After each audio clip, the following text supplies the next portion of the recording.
Good morning, ladies and gentlemen. We're here today because of an incident where a young police officer was shot, 2 other police officers injured in a car accident racing to the scene. The police commissioner will give you more of the details of what happened in the early hours of this morning. But we have just spent time with the officers, and in particular the officer and his family who was shot in this incident. And fortunately, he is doing well, and he has a loving and supportive family. The mayor is fully briefed in the loop on all aspects, and we are fortunate that all of these brave officers are doing well, and we hope and pray for them complete recoveries, and we're pleased to be able to spend time with them to thank them for their bravery and their service. You know, in the past 48 hours, we buried a fallen firefighter hero, and we're here today involving a shooting and accidents involving young hero police officers. You know, and it reinforces in our minds the incredible bravery and dedication of our uniformed services and what they do to protect us every day. That is why we live in the safest big city in America, because of young men and women who serve and sacrifice to make our city safe. And we are so grateful to these heroes and so grateful to their families who share in that sacrifice. We're grateful to the hospital staff here for their service and making sure that these young men and women in uniform get the care that they need. And we are, on behalf of the mayor and all New Yorkers, we thank them for their service, their sacrifice, and their bravery. And now I'll turn it over to the commissioner. Thank you. Thank you. Good morning.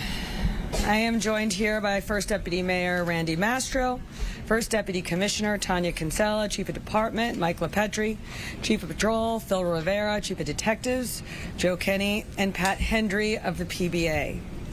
Today is another reminder of what's at stake when your NYPD officers come to work.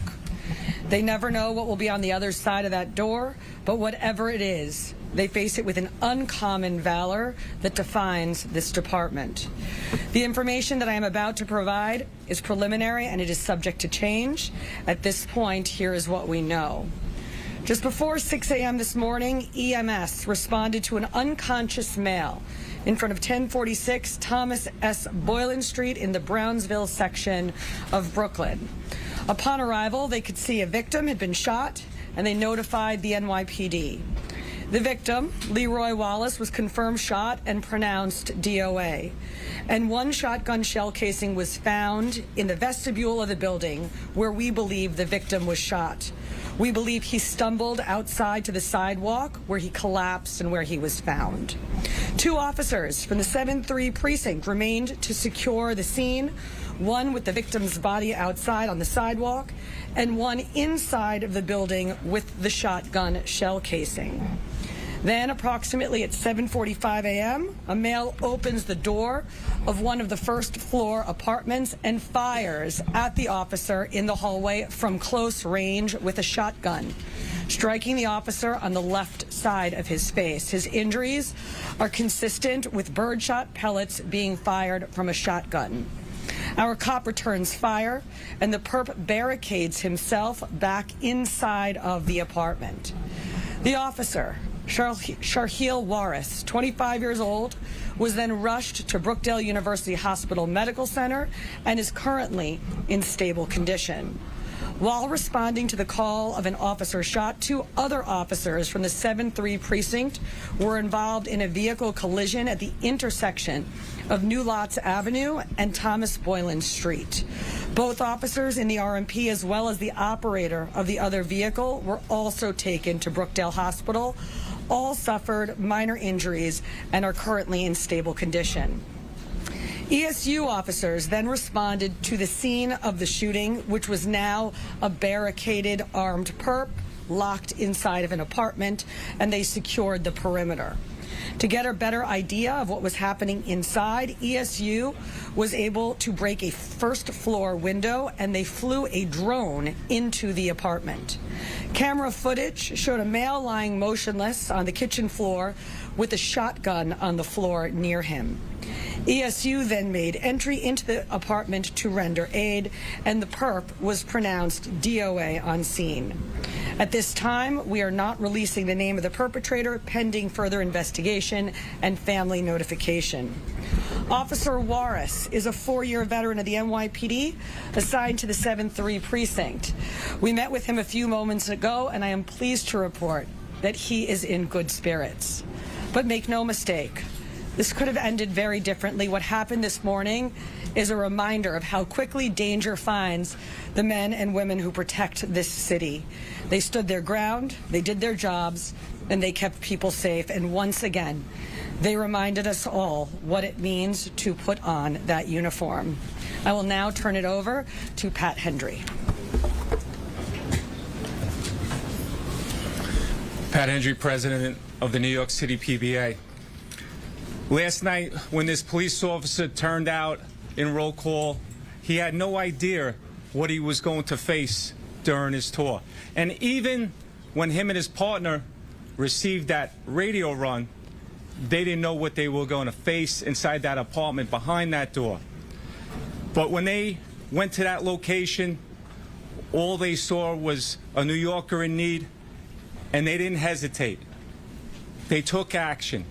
He came within inches of losing his life, but because of his skill and his composure, he's in that hospital room right now, upbeat. I had the opportunity to talk to him. 19 years old when he took the test to become an NYPD officer.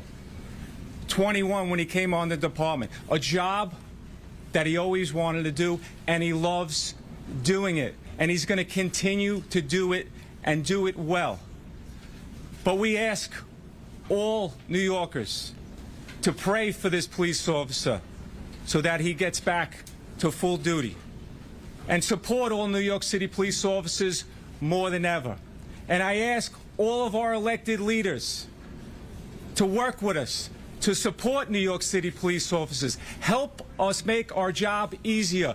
Do not make our job harder. Together, we can keep New Yorkers safe, but we need your support more than ever. Oops. All right, we'll now take a few questions. All right, folks, we have a picture of the shotgun, and we're going to take some on-topic questions. We're going to start with Rocco Frascadola, New York Daily News. Commissioner, Chief Kenny, what was the homicide about, and was there any indication between when the police arrived and when they opened fire that the gunman was in fact still inside the building? No, there was no indication that the gunman was still inside. Night watch detectives from Brooklyn North detectives actually knocked on that door an hour previously and got no answer. As far as the homicide, we're still looking into that. It appears that this could have been a neighbor dispute because the victim of that homicide lived in the apartment down the hallway. Okay, WCBS. Okay, yeah, I was just going to ask about the relationship, if there's any known relationship among those men, and also, was this person, the suspect, was he known to any prior arrests? Or is he known to Like I said, not positively 100% identified as of yet, but we do have a person of interest that we're looking into, and that person has no arrest history in New York City. Yeah, they're on topics. Brittany, when the officer, after he was shot and he fired back at the suspect, I don't believe you said, did anybody get hit? Did the suspect get struck at that point? We believe the suspect was shot by the injured officer who returned fire once he was shot in the face. Okay, and do you know where he was shot at that point? Not at this time, still under investigation. and we're going to go to WABC. But could that injury have been the fatal injury, or was there also a self-inflicted wound? We don't believe that there was a self-inflicted wound. There was no ballistics evidence besides the shotgun laying on the floor. There were no discharged shell casings inside the apartment. I am John Doyle, WC. Chief, of the bird shot, one hit the officer in the face. They know where the other spray landed. Was it throughout the hallway? Crime scene's going through that right now. All right, folks, thank you very much. Thank you for your time. Thank you. The photo is going to be available on NYPD News momentarily.